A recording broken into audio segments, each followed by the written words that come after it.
성도님들도 잘 아시는 것처럼 저는 20살에 신학교에 들어갔습니다. 어릴 때부터의 꿈이 저는 목회자가 되는 게 꿈이었습니다. 그래서 그 마음이 변하지 않았는데 20살에 신학교에 들어가서 안수는 45살에 받았습니다. 장장 제가 신학교에 들어가서 목사 안수를 받는데 25년이라는 시간이 걸렸습니다. 세상 말로 산전수전 공준전까지 다 치르고 중년이 되어서 목회를 시작하게 된 것입니다. 만약에 완전하고 완벽한 사람이 목회자가 될 수 있다면 저는 단언컨대 자격 미달이라고 생각합니다. 거기다가 고등학교 때는요 심한 우울증을 앓았습니다. 그래서 신경과 닥터를 만났습니다.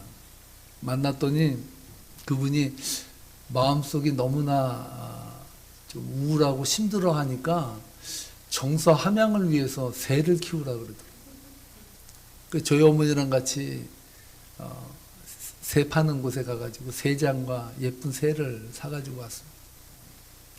전 지금도 그 새를 생각하면 너무나도 미안한 거예요. 저도 케어하기 힘든데 무슨 새를 케어하라고.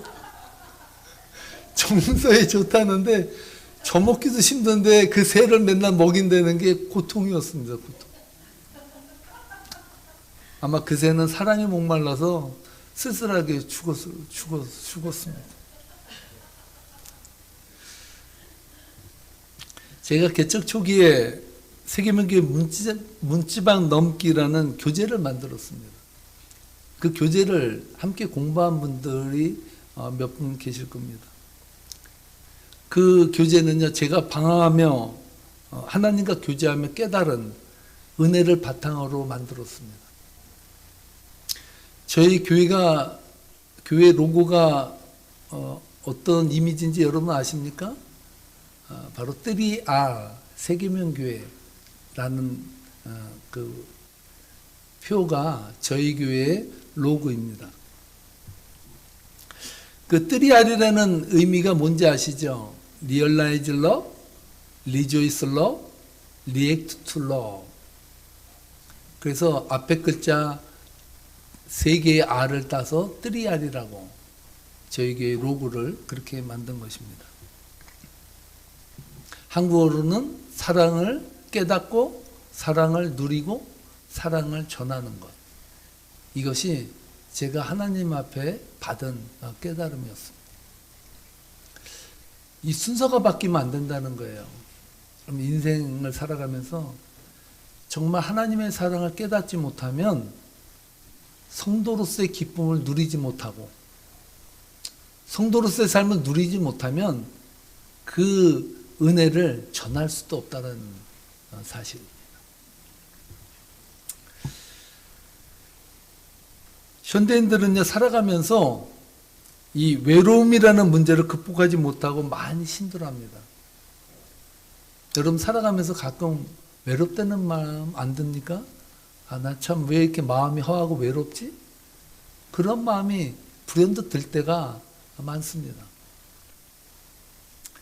2014년 1월 17일에 미국 펜실베니아 대학교의 한 캠퍼스에서 비극적인 자살 사건이 일어났습니다. 19살의 메디슨 홀러런이라는 소녀가 필라델피아의 건물 옥상에서 스스로 생을 마감했습니다. 그녀는요, 세상적인 스펙으로 퍼펙트한 삶을 살았기 때문에 너무나도 충격이 컸습니다. 총만 받는 육상선수였고요. 미모는 출중합니다. 미인이에요. 거기다 늘씬해요. 수천 명의 SNS 팔로워를 가진 여인이었습니다. 그녀의 인스타그램을 보면요, 모두가 다 행복한 모습이야. 친구들과 행복하게 지내고 친구들과 아주 즐겁게 놀이를 하고 친구들과 맛있게 음식을 같이 나누고 온통 행복으로 다 도배된 인스타그램을 만들어서 수천 명의 팔로워를 지닌 여인이 되었습니다. 그러나 그녀가 남긴 글에는 이런 고백이 있었다고 합니다. 사진 속의 나는 완벽해 보이지만 진짜 나는 그렇지 못하다. 이 말이 그녀가 남긴 글이었다고 합니다. 진짜 나로 살지 못하고 19세의 꽃다운 나이에 삶에 절망하며 생을 마감한 곳입니다. 스포츠 저널리스트 케이트 페이건이라는 사람이요. 이 사건을 추적해 메디슨은 왜 달렸을까라는 책의 책을 내었습니다. 이 책은 미국에서 SNS 우울증의 대표적인 사례로 연구되었고요. 지금도 미국의 많은 대학 신입생 오리엔테이션에서 필독서로 사용되기도 한다고 합니다. 그 책에 이렇게 쓰여져 있습니다. 사람들은 그녀의 웃는 사진에 좋아요를 눌렀다. 그러나 그녀는 단 한 사람에게도 나 너무 힘들어 라고 말하지 못했다. 가장 깊은 외로움은 혼자 있는 사람의 외로움이 아니라 사람들 한가운데서 자기 자신으로 존재할 수 없는 사람의 외로움이다 라고 쓰고 있습니다. 메디슨의 슬픈 이야기가 우리에게 말해주는 가장 깊은 울림은 무엇일까요? 사람은요, 혼자 있어서 외로운 것이 아니에요. 사람은 진짜 자기 자신으로 존재할 수 없을 때 외로워지는 거예요. 친구가 적어서 외로운 것이 아니에요. 그 친구 누구에게도 진짜 나를 보여줄 수 없을 때 외롭다는 것이. 진짜 나를 보이며 살아가는 것이 아니라 가짜 나를 꾸미며 보이며 살아가는 존재들. 그래서 인생이 외롭다는 거예요. 진짜 내가 아니라 만들어진 나, 꾸며진 나, 보여주기 위해 만들어 놓은 나로 살아가는 사람들은 어떠한 관계를 맺든지 행복하지 않다는 거예요. 많은 사람들 가운데 있으면 있을수록 더 힘들고 외롭고 고통스러운 것이죠. 반대로 있는 그대로를 남들에게 보여주고 상처받을 것이 두려워서 피하기도 하는 분들이 있어요. 어쨌거나 외로움이라는 문제를 해결하지 못해서 그 안에서 겪게 되는 갈등과 힘겨움을 세상 사람들은 토로하며 살고 있다는 사실입니다. 저는 이러한 생각을 하면서 오늘 성도들에게 묻고 싶습니다. 성도님들의 인생은 안녕하십니까? 성도님들은 이 외로움이라는 문제를 어떻게 해결하며 이해하며 받아들이며 살고 있습니까? 오늘 본문 말씀은요, 약간의 상상력을 동원해서 읽어야 더 깊이를 이해할 수 있습니다.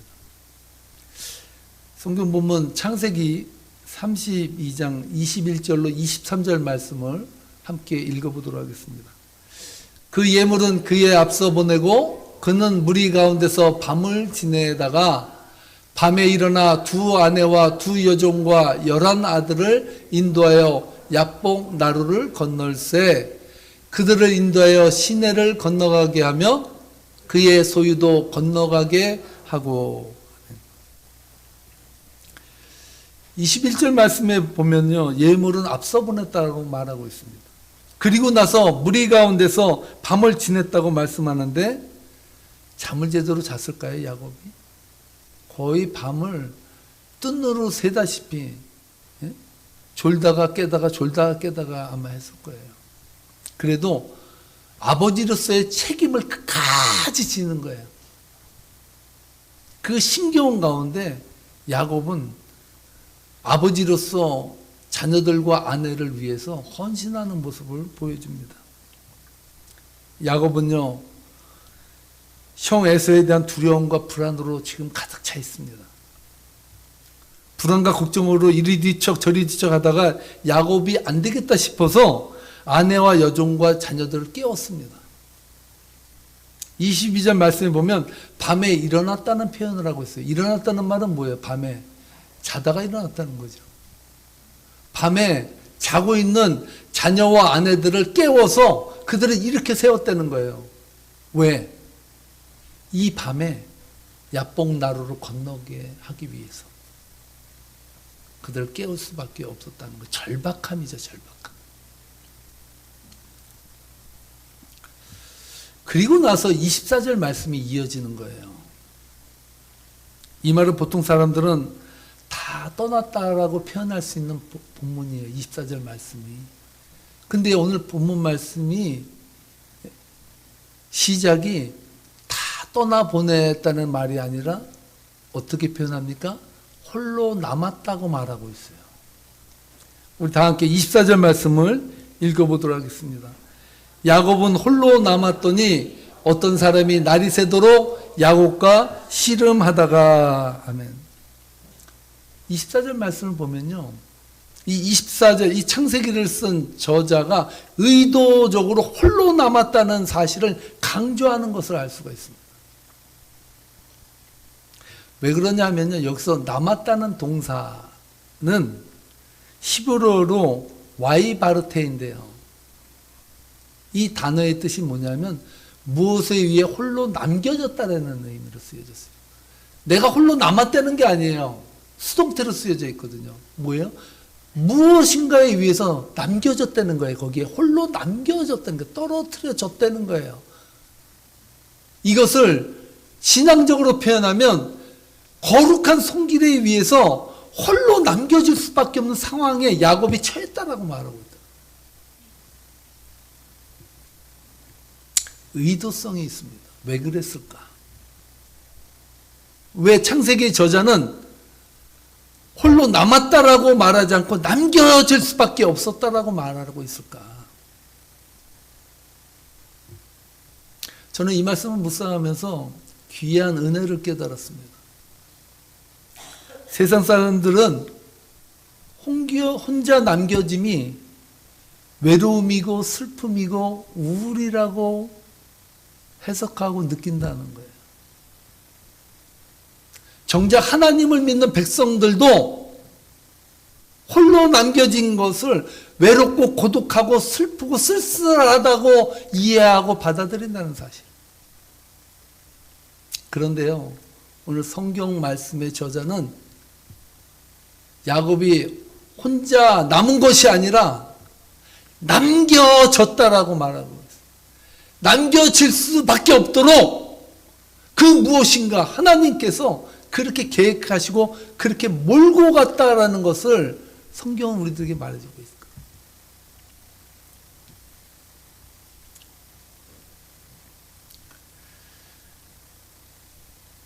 저는 그래서 이 인생에 찾아오는 외로움을 신앙인들은 영적으로 해석할 수 있는 영적인 힘을 가져야 된다는 그 사실을 느끼게 됐습니다. 세상 사람들은 외로움이라는 것이 슬픔이고 고독이고 우울이라고 생각하는데요, 영적으로 보면 외로움은 깊은 하나님의 교제로 들어가는 시간이라는 사실. 인생의 외로움이 하나님을 만나는 시간입니다. 그리스도인들이 만나는 외로움은 내 스스로 만든 외로움이 아니라 하나님이 남겨지게끔 외로이 남아지도록 하나님께서 그렇게 계획하고 의도성을 가지고 그렇게 만들어 가셨다는 사실을 이해한다면 여러분들이 겪게 되는 그 외로움이라는 그 깊이, 외로움을 통해서 하나님이 말씀하고자 하는 그 메시지, 하나님이 나를 다루시는 그 은혜를 다시 새롭게 볼 수 있는 눈이 열리지 않겠습니까?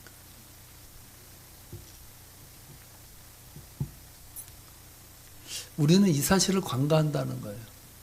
이 외로움이라는 인생의 엄습한 문제를 불행이라고 생각하며 우울해한다는 것입니다.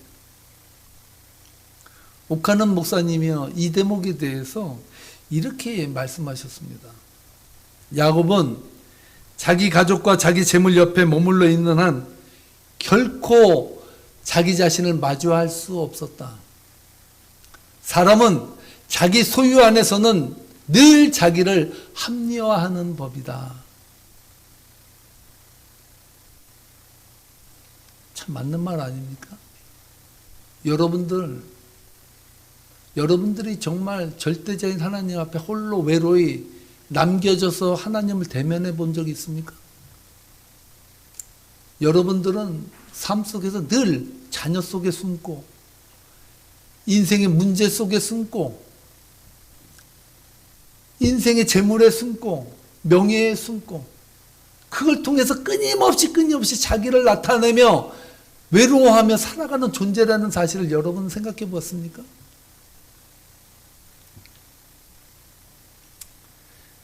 그렇습니다. 대부분의 인생이 진짜 자신과 마주하며 살지 않습니다. 마주하고 살 자신이 없습니다. 어떤 분이 그랬다고 하죠. 하나님을 보여주십시오. 제가 하나님을 보여주신다면 정말 하나님 새 삶을 살겠습니다. 이렇게 기도해요. 근데 정말 하나님이 그에게 나타나 보여줬는데 졸도에 죽었다는 거예요.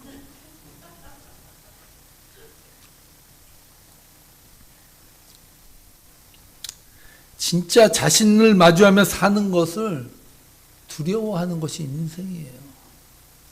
그래서 자신에게조차 솔직하지 않아. 여러분, 우리가 이렇게 거룩하게 다 앉아있고 거룩의 모습으로 우리가 포장하고 살지만 우리 안을 들여다보십시오. 불안과 공포와 늘 가식과 남에게 보이기 위해서 그럴듯하게 변장한 삶의 모습으로 다 살아가는 거 아니에요? 다 다른 남이 내 속에 있어서 그것을 통해서 다른 남을 다 보고 있는 거예요. 우리가 실체를 보지 않는다는 거예요. 실체를.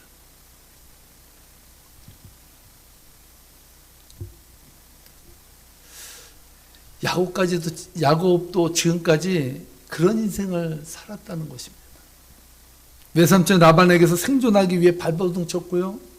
가축을 모으기 위해 피땀 흘린 노력을 했어요. 그게 인생이라고 생각하면 끊임없이 그걸 위해서 달려갔어요. 그런 야곱이 지금 약봉 나루터에서 소유와 아내와 자식들을 다 보내고 나서 홀로 하나님과 대면하고 있습니다. 어떻게 보면 야곱이 생존하기 위하여 위장하고 숨기고 살았던 모든 행동들을 내려놓고 진짜 하나님을 마주하고 있는 시간이에요. 저는요, 야곱에게 이 시간이 필요했던 것처럼 성도님들에게도 이 시간이 반드시 필요하다는 사실을 말씀드리고 싶습니다.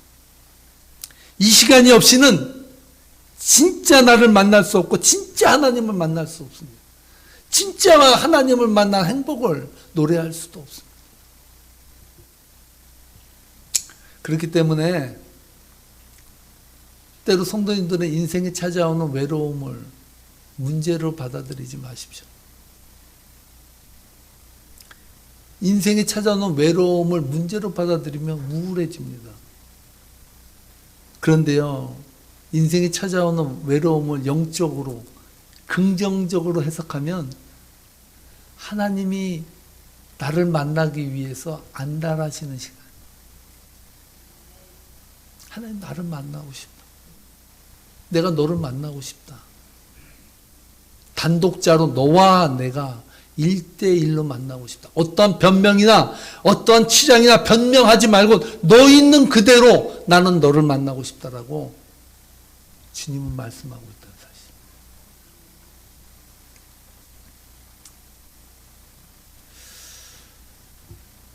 또 한 가지 단어적인 참 은혜가 있는데, 야복이라는 단어, 야복 나루터에서 야곱이 아내와 자식들과 헤어졌잖아요.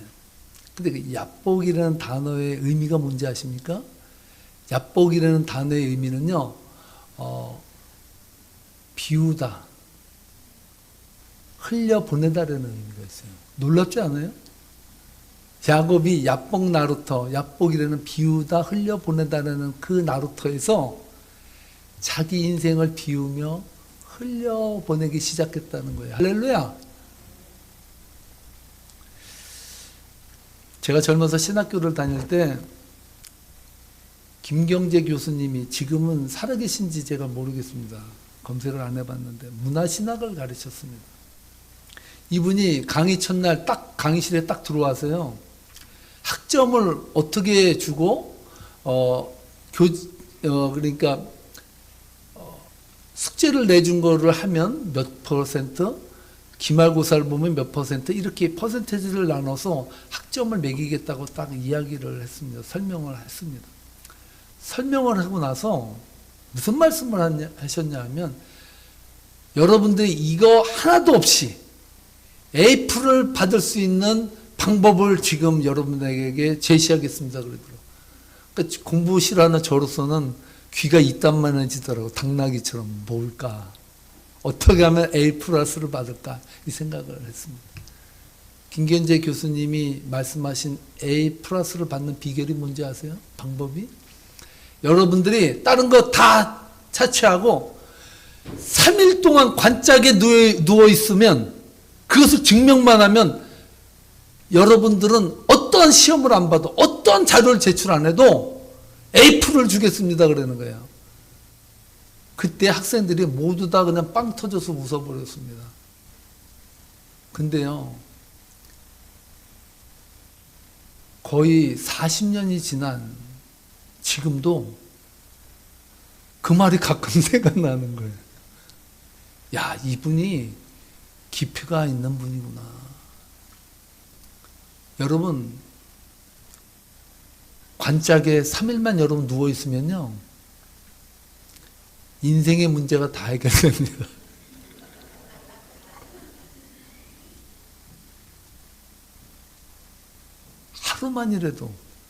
하루만이라도 그렇게 누워있을 수 있으면, 내가 정말 하나님과 대면하는 그 시간, 인생의 궁극적인 목적은 돈을 버는 것도 아니고요, 건강해지는 것도 아니고, 자녀 잘 키우는 것도 아니에요. 인생의 궁극적인 목적은 내가 하나님 앞에 홀로 독단자로 하나님 앞에 서는 거예요. 그걸 무서워한다는 거죠.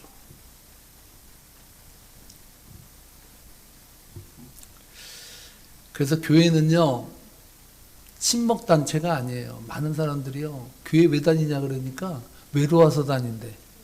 그 사람은요, 교회 다녀도 외로워. 군중 속의 고독이라고요. 홀로 하나님과 대면하는 그 영성을 키우지 아니하면 사람 속에서도 괴롭고요, 더 괴로워, 더 우울해요.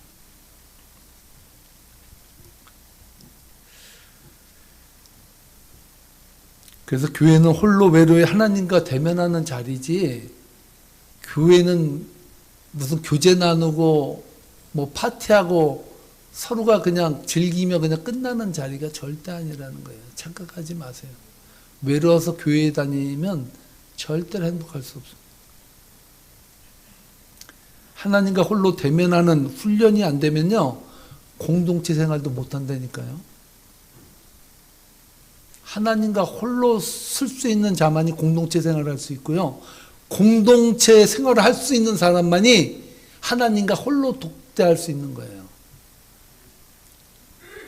17세기 프랑스의 수학자이자 철학자인 파스칼이 팡세에서 인간의 본질에 대해서 이렇게 말했습니다. 인간의 모든 불행은 단 한 가지 사실에서 비롯된다. 즉 자기 방에 홀로 조용히 머물러 있을 줄 모른다는 것이다. 너무 외롭고 힘드니까 사람 쫓아다니고요, 사람에게서 위로받으려고 그러고, 사람이 나에 대해서 뭔 말하나? 사람이 나에게 뭘 어떻게 해주나? 안 해주나? 넌 왜 안 해?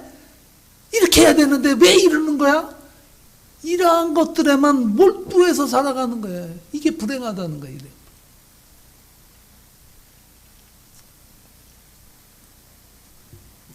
독일의 신학자 디트리 보네폰 목사님은 히틀러 정권에 저항하다가 2년의 옥살이를 하는 중에 하나님의 깊은 은혜를 깨달았어. 2년 가까운 시간을 고독과 외로움이라는 그 문제와 부딪혀서 싸웠습니다. 그런 후에 약혼녀와 친구들에게 보낸 옥중서신에 이렇게 썼다고 합니다. 나는 처음으로 감옥에서 진정한 자유를 알게 되었다. 아이러니하지 않습니까? 아니, 어떻게 갇혀있는 감옥에서 진정한 자유를 얻을 수 있어요? 뭡니까? 갇혀진 그 공간 안에서 자유를 느낀 자가 나가서 공동체 속에서도 자유를 느끼지, 혼자 있는 곳에서 자유를 느끼지 못한 사람은 공동체에서도 느끼지 못한다는 거예요. 그는 이렇게 말했습니다. 혼자 있지 못하는 사람은 공동체를 조심하십시오. 그는 공동체에 해를 끼치게 됩니다. 공동체에 속할 줄 모르는 사람은 홀로 있기를 조심하십시오. 단독자로 하나님 앞에 설 수 있는 사람만이 진정한 공동체의 일원이 될 수 있습니다. 라고 말했다는 거예요. 그러므로 성도는요, 각자가 하나님 앞에 홀로 독단자로 하나님을 만나는 시간을 가져야 되는 거예요. 그 시간 속에서 함께 공동체를 이루면서 그 안에서 그 만난 하나님을 통해서 우리 자아의 성숙과 발전이 일어난다는 사실입니다.